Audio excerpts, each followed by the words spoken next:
Buongiorno a tutti, bentornati al nostro appuntamento del lunedì con la nutrizionista risponde.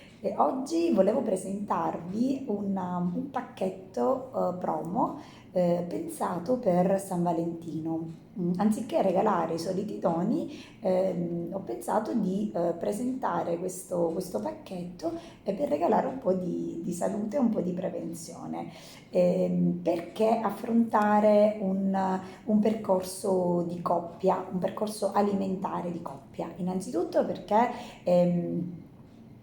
si è più motivati, si è più forti e si diventa un pochino più complici anche a livello alimentare. Di solito vengono stilati dei protocolli familiari, naturalmente tenendo sempre conto delle problematiche, delle patologie, dello stile di vita di ogni singolo paziente, però cerchiamo in qualche modo di elaborarlo e di plasmarlo alla coppia in modo che ci sia più praticità nel poter seguire il piano alimentare.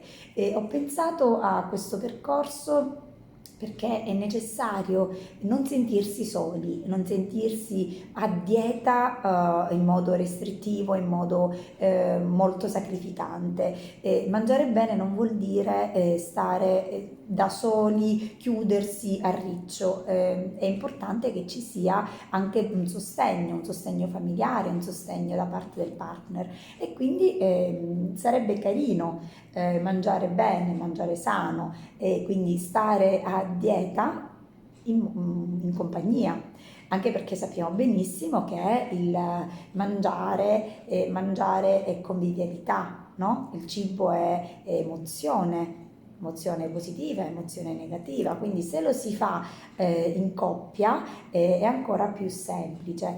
Spesso e volentieri si pensa che magari affrontare un percorso alimentare sia difficile e quindi ci sentiamo già demotivati ancora prima di iniziare, magari non ci sentiamo in grado.